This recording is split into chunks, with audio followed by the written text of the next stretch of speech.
Good evening, ladies and gentlemen, and welcome to the fourth lecture in the VC series. And tonight's speaker is Professor David Molyneux, who has a history with Salford, which I will touch on in a minute or two.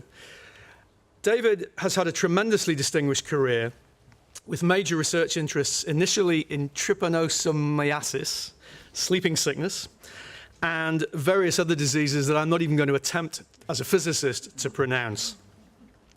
But in particular, he's been interested in the interaction between parasites and vectors.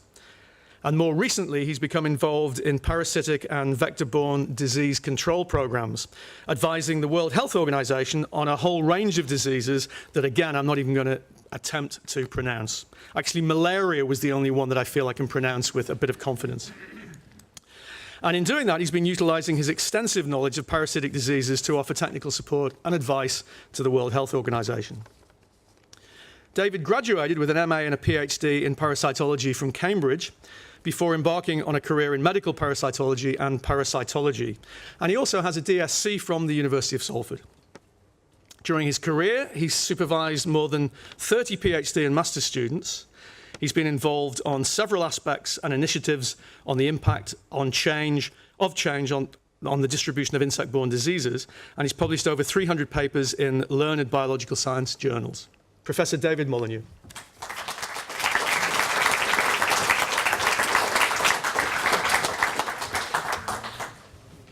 My sincere thanks to the university and in particular the Vice-Chancellor for inviting me to give this lecture. I'm very honoured to be able to talk to you on a topic which has occupied my time and energy as well as several colleagues over the last few years. And I hope in the course of the talk that I'll be able to justify the rather unusual title.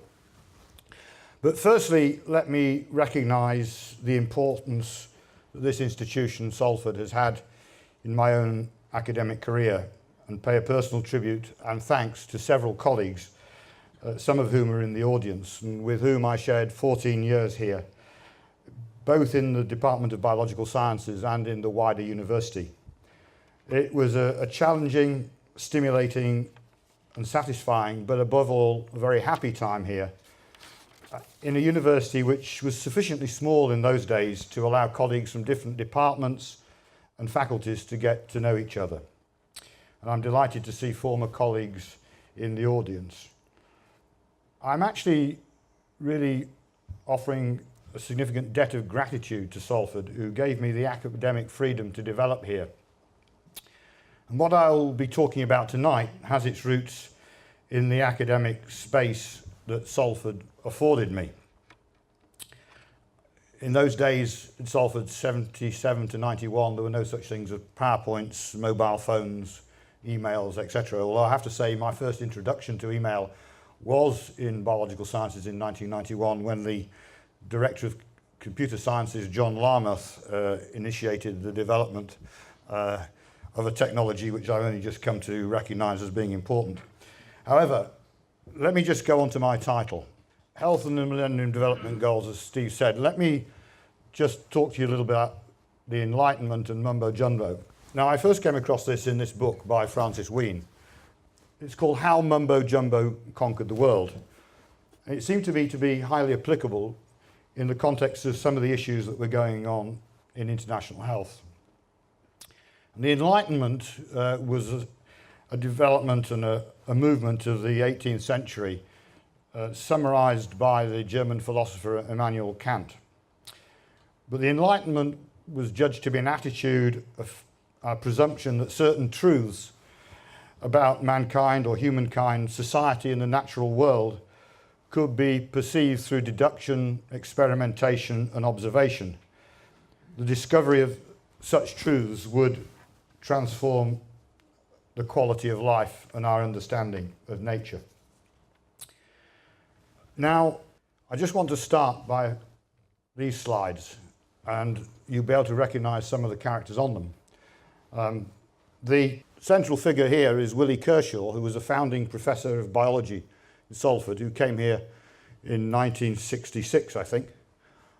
Myself, on the day I got the DSc from the university, and Phil Craig, who succeeded me, So there is a connection between us and my current institution.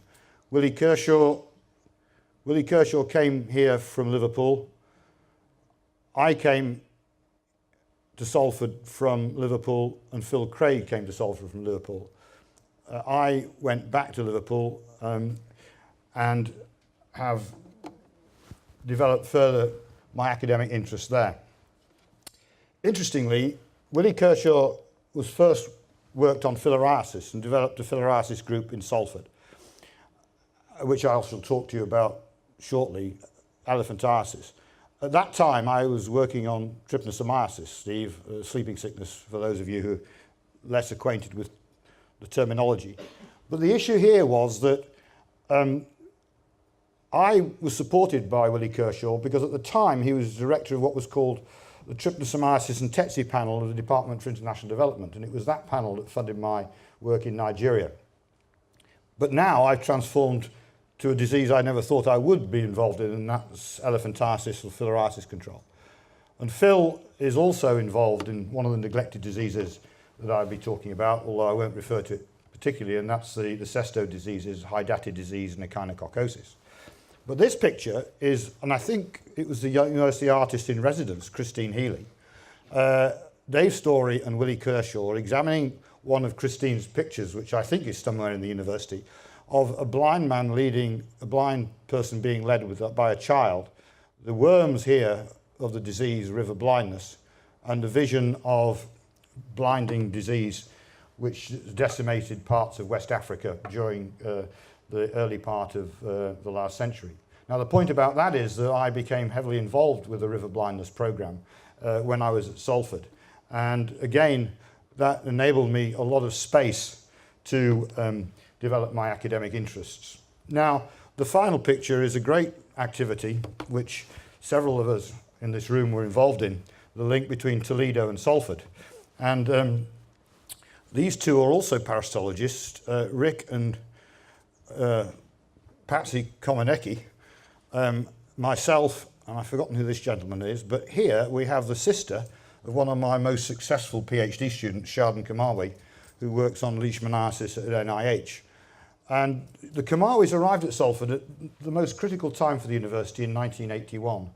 And I remember Shaden Kamawi, as I suspect Dave Story and Ron Lawson do, as a particularly feisty young individual, but who's turned out to be one of the great scientists in the field of leishmaniasis studies.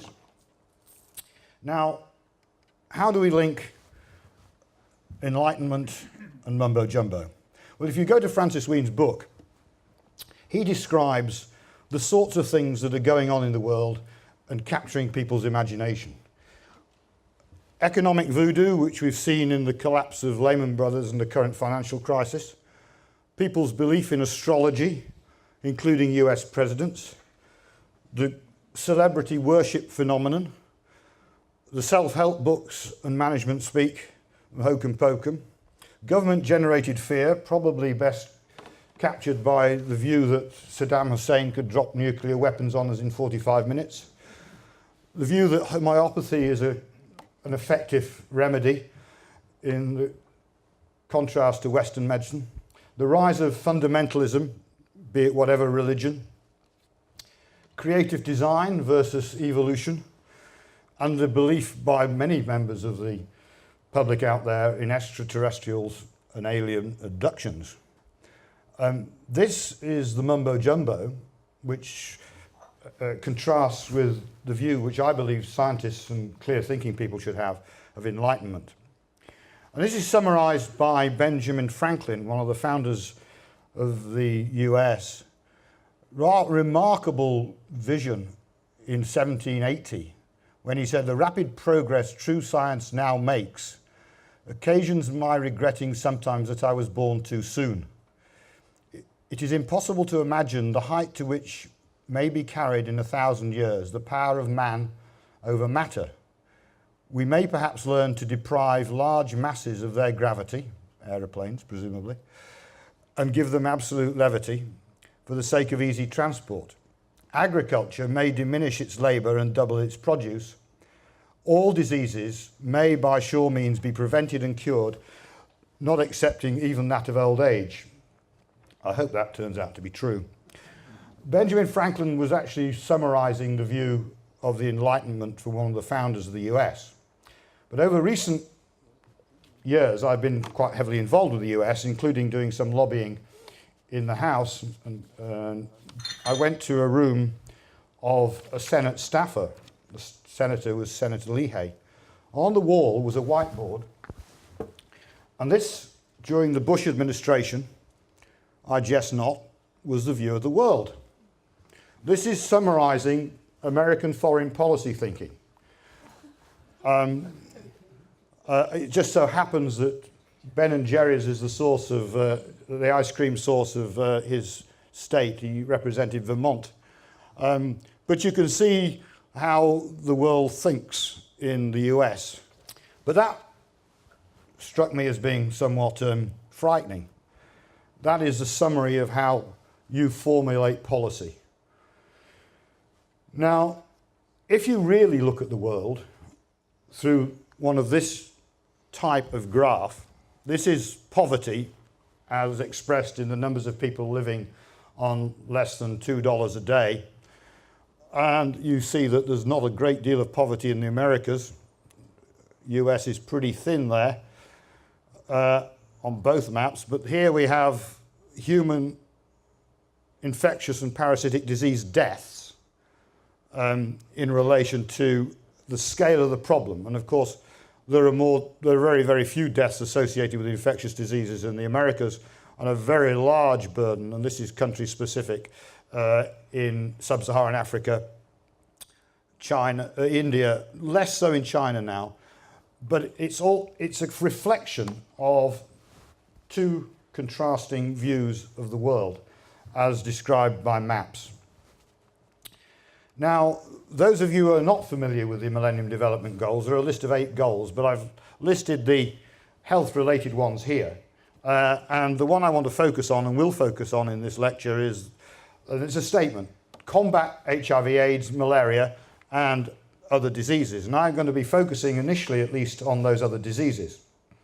But I want to point out that if you look at the subtext, the targets within this Millennium Development Goal 6 are to halt and begin to reverse the spread of HIV/AIDS, and the same to reverse the incidence of malaria and other major diseases. But this is by 2015, and we've had the decade of the first 2/3 of the time to achieve these goals, and I'm going to reflect on where we are in a minute.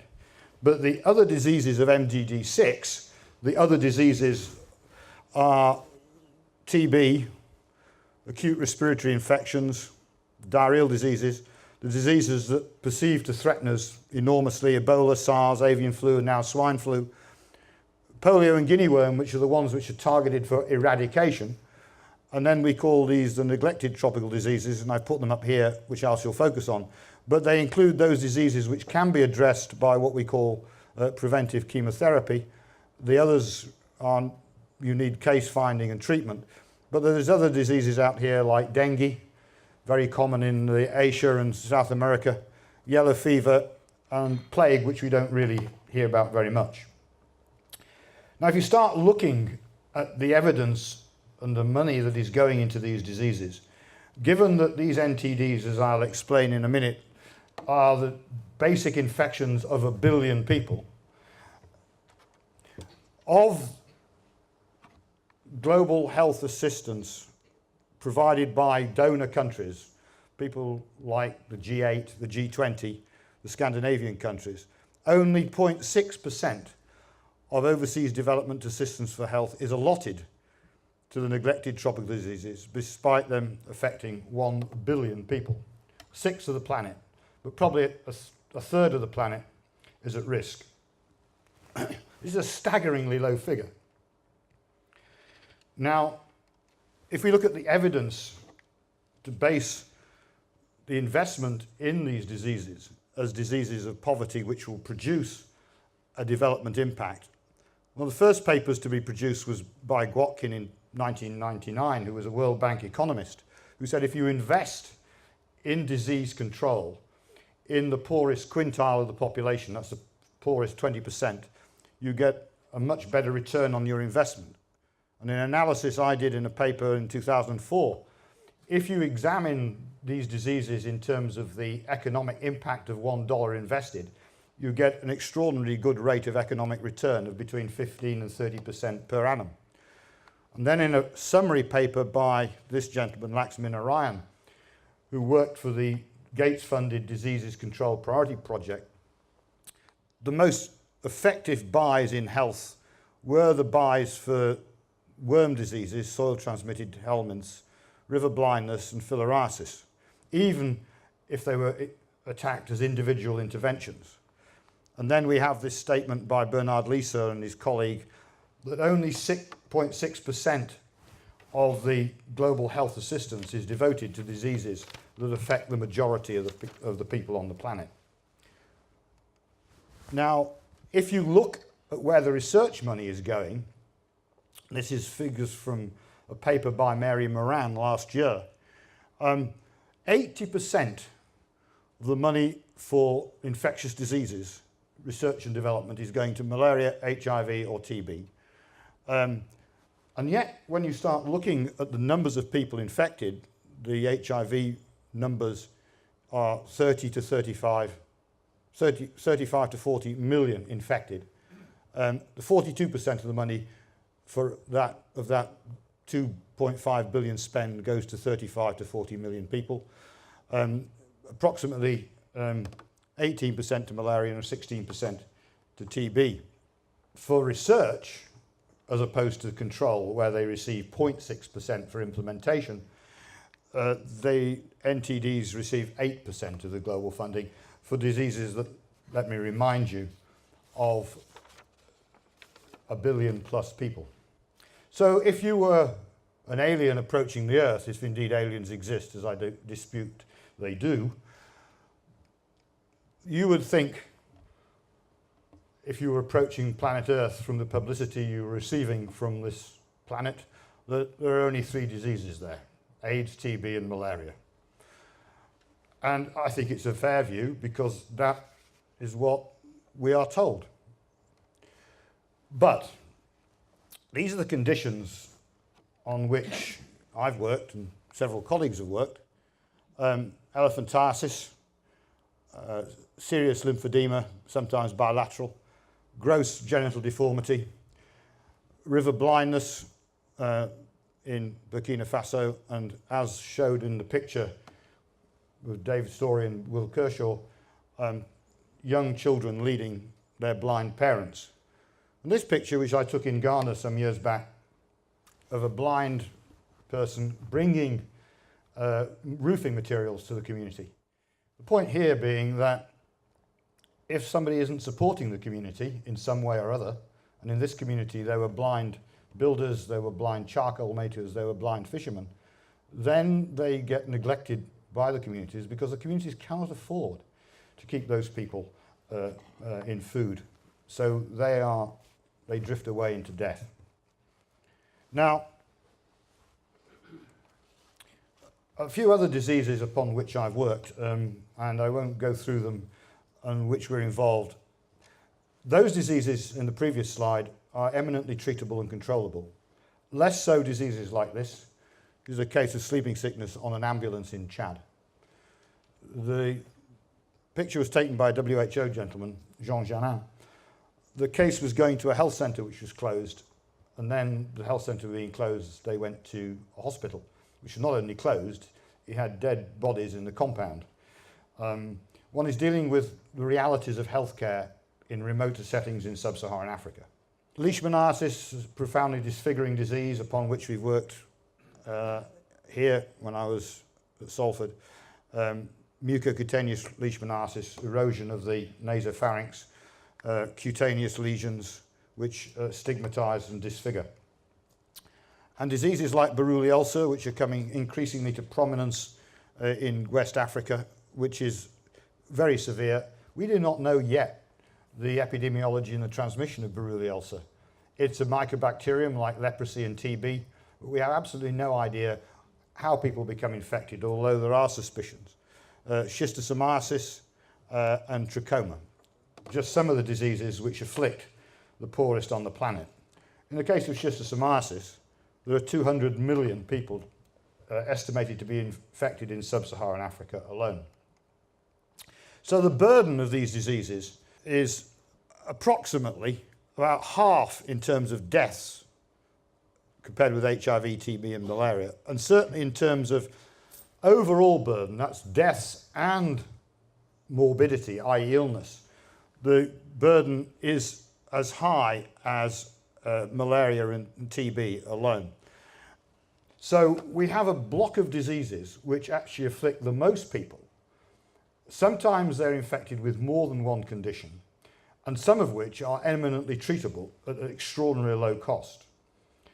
So if you look at the progress we've been made in advocacy, and Margaret Chan is only one, the current Director General of WHO, that the approach to an integrated control strategy and management of several neglected diseases at one go is a really good buy in international health. But it's, in her judgment, and we're certainly involved in the development of her speeches, that this represents what she calls a perfect rainbow, because you can get delivery, you have drug donations, as I'll explain, and you have an extremely broad spectrum impact.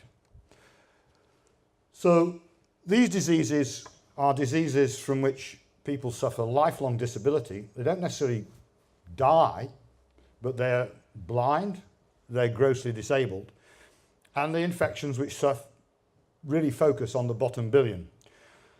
When you get them at early stage in life, they impair childhood growth and development, particularly the impact of worms in children's guts, and therefore they promote poverty, impair education and economic development.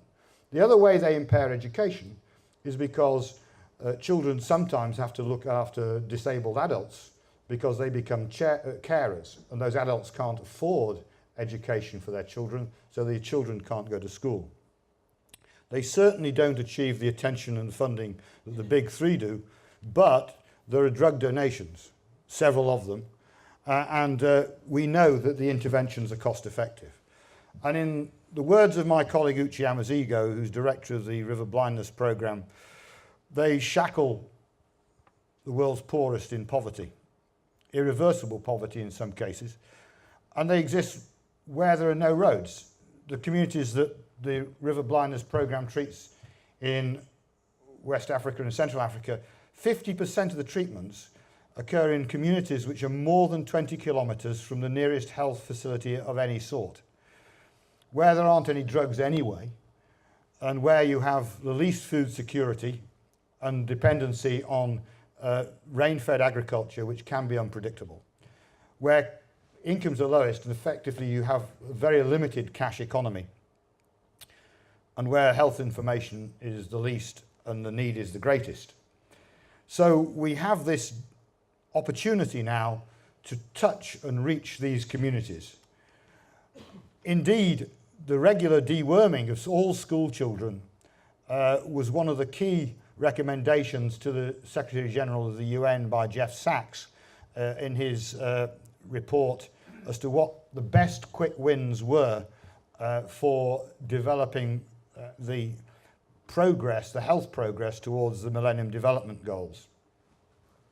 And in 2006, in the Commission for Africa report, which was published before the Gleneagles Summit, we managed to get this recommendation, after much lobbying, into that report. Donors should ensure that there is adequate funding for the treatment and prevention of parasitic diseases and micronutrient deficiencies, which particularly includes vitamin A supplementation. Governments and global health partnerships should ensure that this is integrated into public health campaigns by 2006.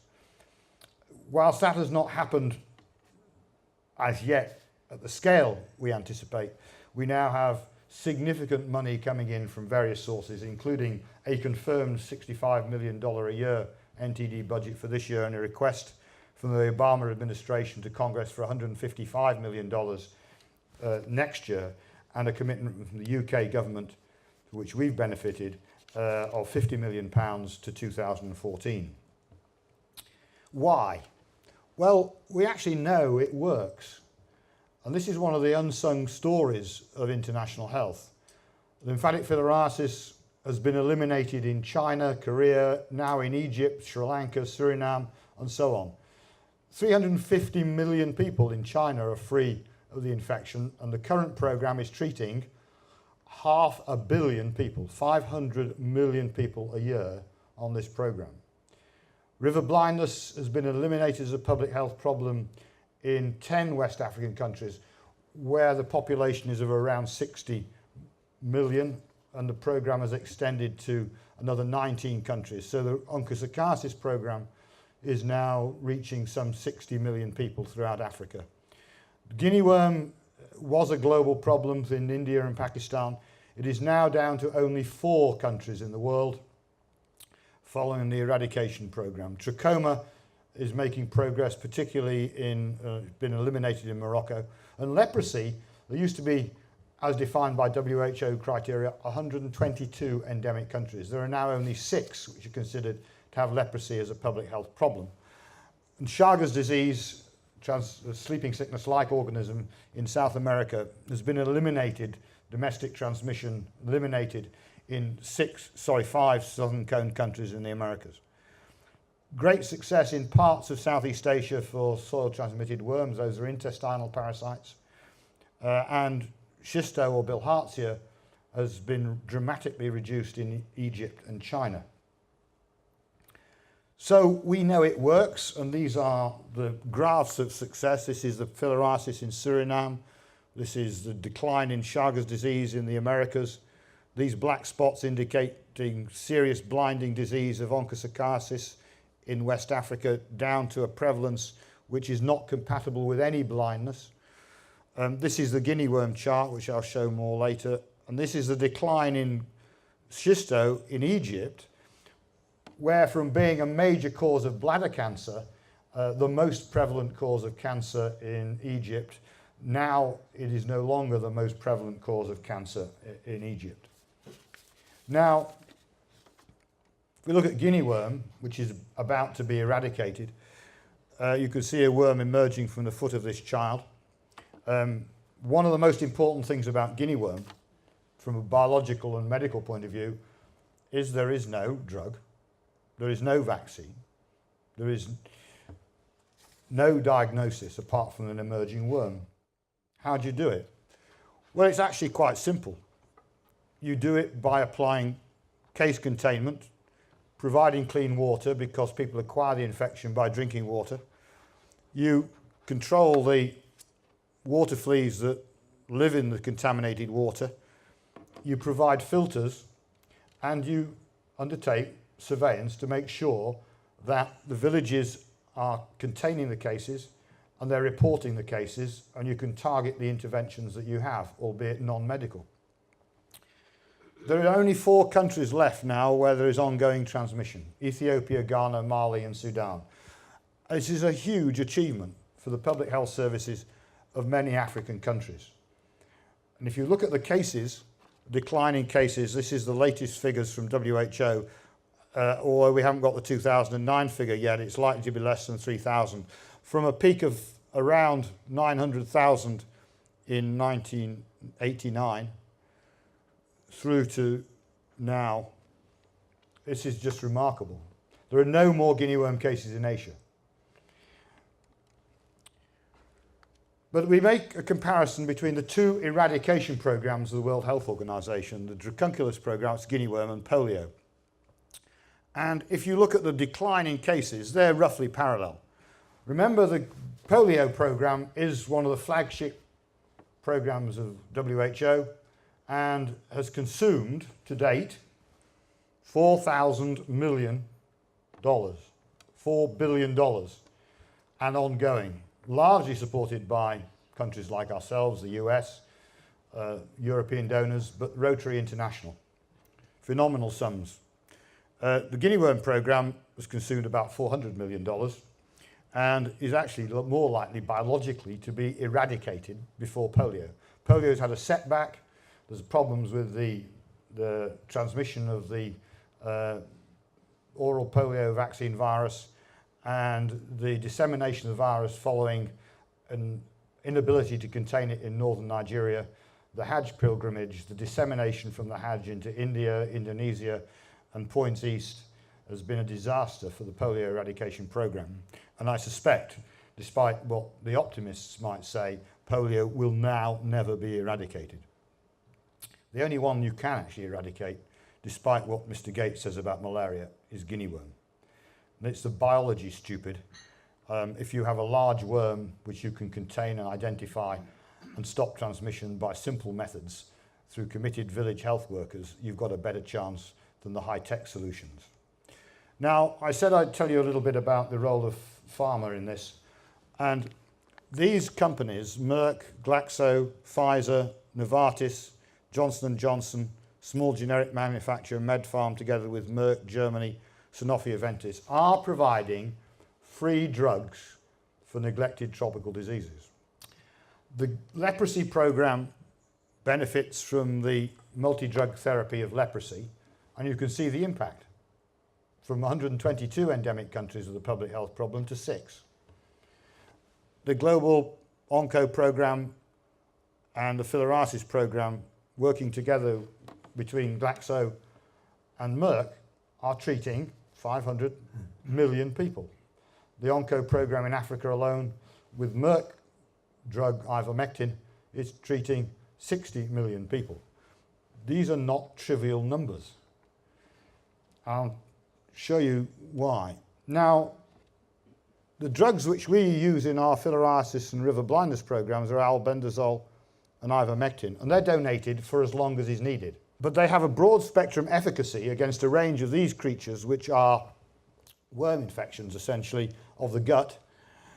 And we're trying to stop transmission of vector-borne diseases transmitted by either black flies or mosquitoes, and that's onchocerciasis and filariasis. However, giving those drugs to poor people for free once a year also has this dramatic impact, and particularly this impact on hookworm of albendazole. One dose, one tablet, once a year, and you've got rid of your 95% of your hookworm load, which is the driving force of anemia in many parts of the world. But you're also stopping transmission of elephantiasis and river blindness. These programs are effective. We know it works. As I said, the economic rate of return is 15 to 30%. The delivery costs are down to less than 50 cents per person per year. In parts of Southeast Asia, we know that through school-based delivery systems, we can deliver anthelmintic drugs for deworming children at 2 to 3 cents per person per year. And we're driving that figure down in Burkina Faso for the elephantiasis control program between 6 and 10 cents per year per treatment. This is trivial money in development terms. We know they have multiple impacts, as I've shown you, on other infections. We know that they're sustainable through either community-based delivery systems or school-based treatment. We know because it's mass drug distribution, they're pro-poor, so you don't discriminate. You can't treat people who are seriously ill and pregnant women and under 5s or under 2s, depending on where you are. But everybody else gets a tablet. And the drugs are donated. And they reach approximately 70% of their target population. And that's an important figure. And as I've said before, they bring collateral benefits. They get rid of anemia. And during the filariasis and river blindness programs, you get automatic worm control, which enhances growth, improves nutritional status, reduces skin disease, in particularly important in river blindness, but also scabies is controlled automatically. You prevent blindness. You build community treatment systems, empowering communities. You control transmission, and through the deworming, you improve educational performance because of the proven ability of dewormed children to learn better in school, perform better physically, and so on. Now, this seems to me to be self-evident and really a truth in context of the Enlightenment. But we have another side to this, and this is that the science goes on. This is a paper published in September 2007 by a group of colleagues, some of whom are familiar to you, but it's called, the paper is the draft genome of the filarial nematode Brugia malayi. Brugia malayi is a filarial infection which causes elephantiasis in Southeast Asia. And it was present in China, Sri Lanka, Vietnam. And the statement at the end of this paper, Elegant Science, 50 researchers, was these findings are the foundation of rational drug design. Very fine science, you might think. What the authors forgot to say was not only were they working on a parasite that the Chinese had made extinct, as had the people in Sri Lanka, but we don't need a new drug for this parasite because the drug which we use in Asia, diethylcarbamazine, is the cheapest drug on the planet. You can buy one treatment for 1 cent. And so here we have a paper in Science suggesting that we need a new drug for a parasite which at least 3 countries have made extinct, and promoting the suggestion that we need a new drug which is, according to their assertion, needed and going to be cheaper than the one we already have, for which there's no resistance. So that's my take a little bit on some of the mumbo-jumbo out there. Another piece of mumbo-jumbo is the suggestion that we are going to eradicate tsetse flies, which transmit sleeping sickness in Africa, by creating fly factories and doing sterile male release of these flies across the continent of Africa, on the basis of a successful program in Zanzibar, which cost $8 million to eliminate 1 species. If you do the calculation, as I did, and made myself extremely unpopular, that it would, to eliminate or eradicate the 22 species of tsetse fly from Africa, the whole of Africa, by translating the size of Zanzibar onto the endemic areas of sub-Saharan Africa, it would cost more money than there was then in the US Treasury, and 350,000 years to do it. So here we have another situation of people building totally non-sustainable technologies in the poorest countries on the planet. There's another piece of mumbo-jumbo, and I don't regret what I say about this. We have to get a sense of reality into some of these programs, which are regrettably supported by politicians. Now let's just move to HIV. And these are quotes from published papers, one by Neil French. This global epidemic remains out of control. This is 2006, with reported figures for 2005 of 40 million people infected with HIV. During 2005, there were 4.9 million new infections, showing that transmission is not being prevented. And there were 3.1 million deaths. And Gazard, who's a great activist and advocate for HIV in the US, this HIV epidemic is essentially uncontrolled in Africa, uncontrolled completely in Asia right now. Things have moved on a bit. This was at a time when the WHO Secretary General J.W. Lee was promoting a treatment campaign for antiretrovirals to HIV patients called 3x5. And that was that 3 million people would be under treatment for antiretrovirals by the end of 2005. The numbers that were achieved were 1.3 million. So no one in WHO was held accountable for failure, which is a tradition.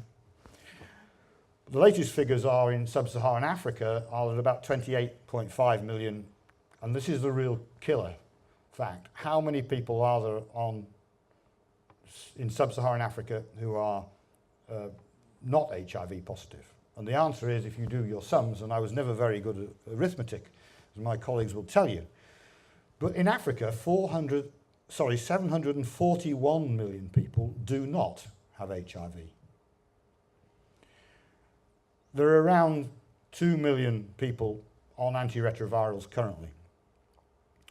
Now, I think we should concentrate on the 741 million rather than the roughly 30 million people with HIV. Because if you look at transmission control, none of the current interventions are actually affecting transmission. Condom use in men with non-regular partners, this is sub-Saharan African countries, and I accept that these figures are a little belated, but if you go back into the literature of more recent times, the number of people using condoms in non-regular sexual contact basically hovers around 30%. The only country which increased it through intensive health education and promotion was Uganda. But when President Bush came to office, he basically stopped the use of condoms as part of US AIDS control strategy in favor of abstinence and be careful. And condoms came a very poor third.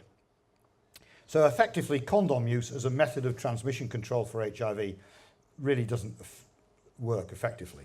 There are other suggestions like male circumcision, which I believe is equally difficult to administer. So, if you look at the amount of spend in countries with HIV, these are very interesting figures, given that the overall size of the national health budget.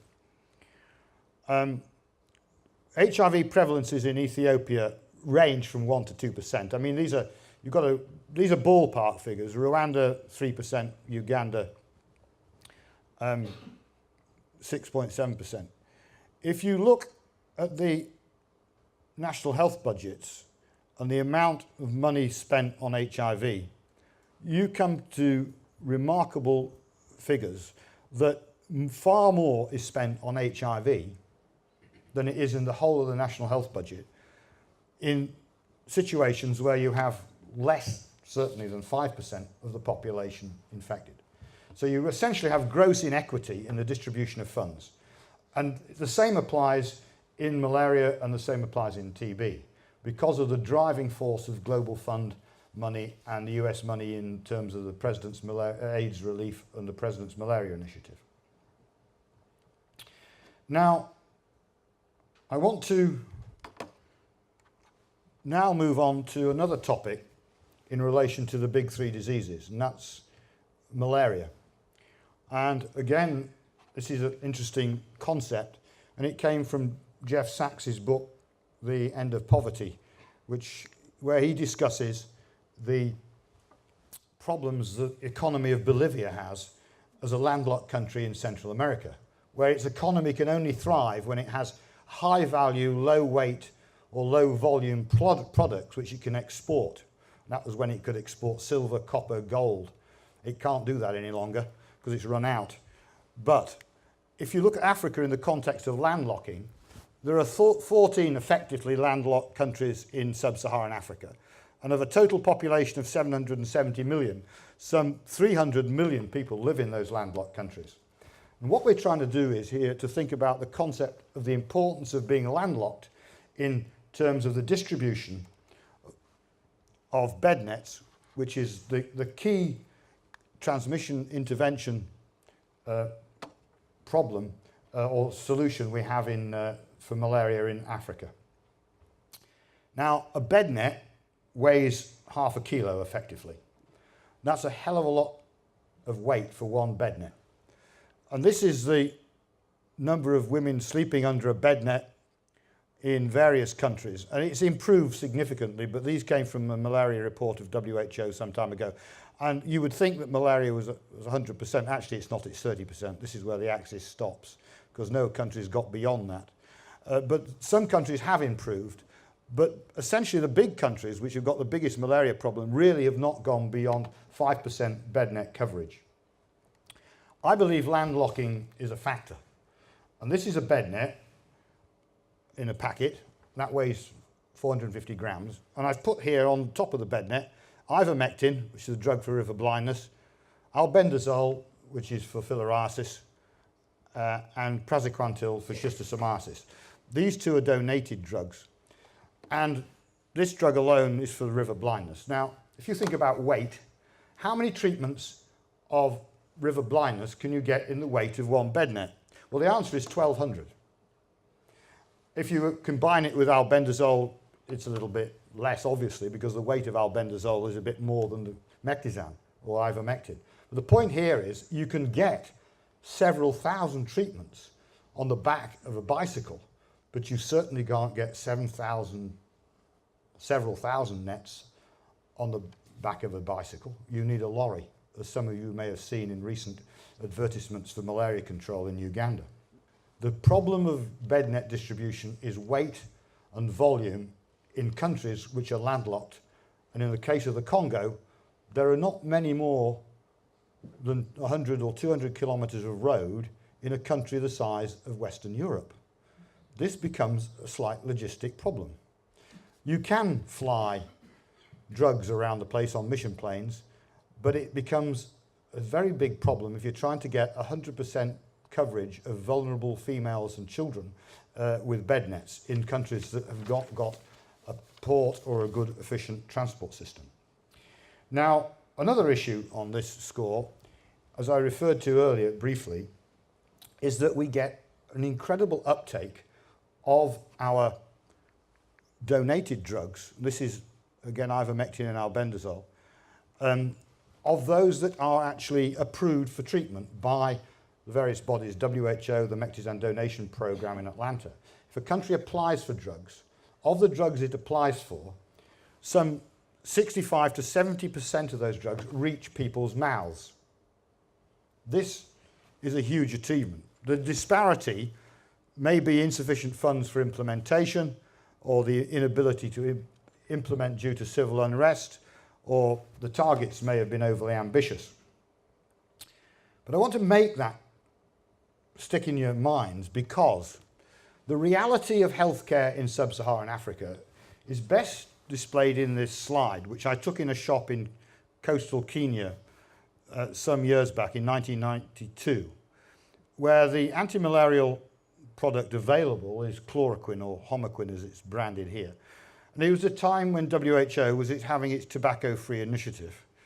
So if you're sick, you go to what's called a duka there, and here's your Fenzik or paracetamol or whatever. This is to stop your diarrhea. Here's your Nivaquin, and here's your tobacco. And you make the choice of what you can afford, of course. You might only be able to buy one chloroquine tablet. Well, even if you bought a full course of chloroquine here, they forget to tell you that the east coast of Africa is the epicenter of chloroquine resistance. So whatever you can afford is completely useless anyway. Now, this is, for me, I'll walk you through it because it's important. And this relates to what WHO said they were going to roll back malaria. This was in the late 1990s. Rolling back malaria, if you look at the literature of somebody with a child with presumptive malaria, 80% go to a traditional healer, a chemical seller, a shopkeeper, as you saw, or local pharmacists. They don't go to the public sector. We're talking about presumptive malaria, undiagnosed. If you get that 20% in the public sector, the figure, this is a Lancet publication of a meta-analysis, is that 61% of people with putative malaria in the public sector, going into the public sector, 61% are misdiagnosed. So I've taken a figure of 50% to be fair, but in some settings in the Sahel, in the dry season, it's 90% misdiagnosis. 90%. But let's take the 50%. Of that 50%, somebody goes for treatment in the public sector, they may get the correct diagnosis, they may get the appropriate treatment, they may comply fully, and they may be able to afford the tablets that they're prescribed. Otherwise, you have incorrect diagnosis, but you don't take the treatment. It may be inappropriate. The drugs may be inappropriate for the drug resistance setting, or they may not comply, or they may not be able to afford it, and so on. Whatever happens, this group of figures is going to either lead to drug resistance or death. A very small proportion of that 10% going into the system are going to be cured. Now, you can work it out for yourselves. Let's assume a third. That's a third of 10%, or a third of 50%, depending on the setting. Let's say it's a third of 50%. Remember, it's 50% of 20%, which is 10. So let's say, to be generous, 3 of these people out of 100 going into the system are cured of malaria effectively and appropriately.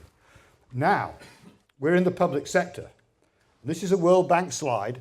The number of drugs going into the public sector. You can have drugs, 100 drugs or $100. They calculate that the numbers that are effectively complied with or used are around 12% of the $100 going in. So we've got a 80 to 90% loss through the system. Inadequate buying, quantification, inappropriate, inefficient procurement, distribution, inappropriate prescription, etc., etc. So by the time that individual with malaria gets to the place where they're going to get the right drug and the right, having had the right diagnosis, there's already a loss of 80 to 90% in the system. So then you say, well, hang on a second, what is that loss in relation to the 3 people who are effectively diagnosed? And it's less than 1. Now, for me, how can you have a concept of rolling back malaria based on early diagnosis and treatment when you have these figures in front of you? And this is all in the published literature.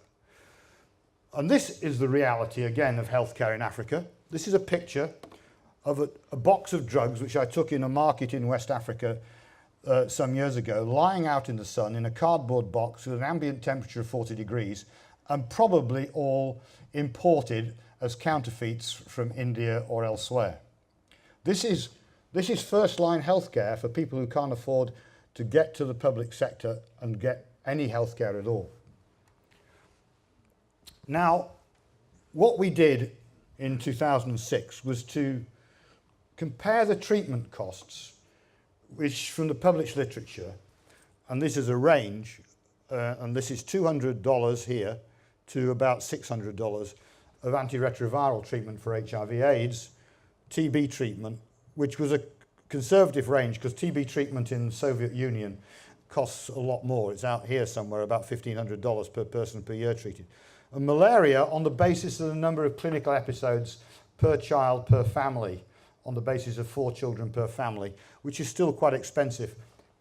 Healthcare costs to individual families. And our costs of 50 cents for the package of integrated delivery of drugs for the neglected tropical diseases amenable to chemotherapy treatment. And this is a reality, and it's been replicated by many authors.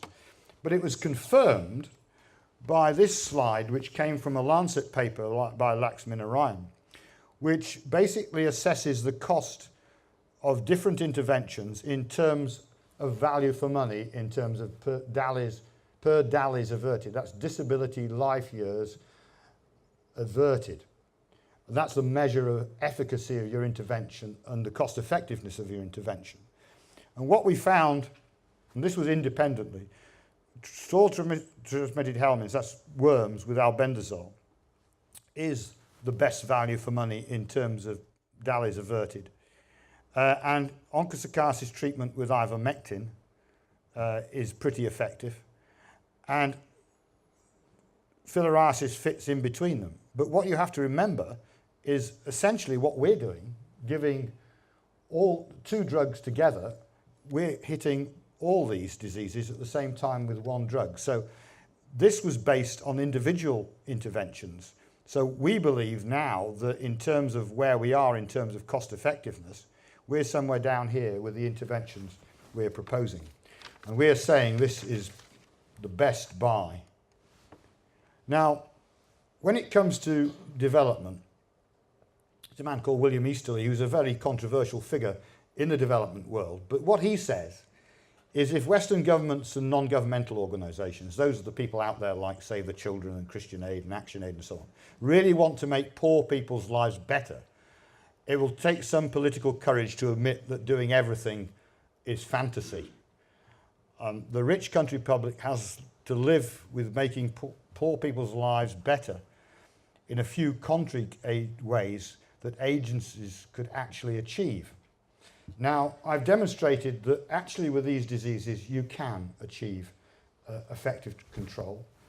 And coming back to Francis Wheen, I pose this: men, as has been well said, think in herds. It will be seen they go mad in herds, and they will only recover their senses slowly and one by one. This observation was made in 1841 extraordinary popular delusions and the madness of crowds. We have got an environment where people believe that the only things on the planet are 3 diseases, and that by throwing money at them without any reference to what impact that strategy has on transmission will do some good. And if you go to a country and you talk to a Minister of Health for one disease, this is HIV, this is what he's confronted with, or she. This is the Minister of Health here. And this is the complexity of the donor environment around the ministry. You've got the bilateral donors like the Norwegians and USAID and Sweden, and DFID is probably there. Then you've got the UN agencies.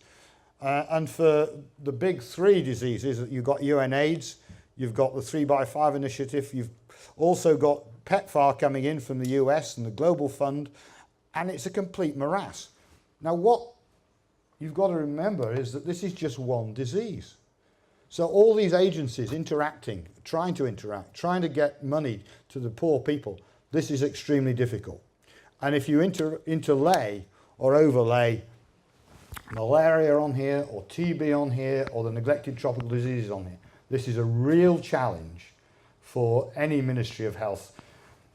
Now, what I've tried to do, summarising over the next few slides, is with the neglected diseases, we're dealing with blindness.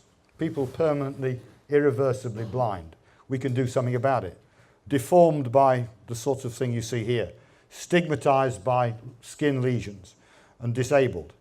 And they're all interactive in terms of the dependency on communities, reducing longevity, putting a burden on carers, reducing social and marital prospects.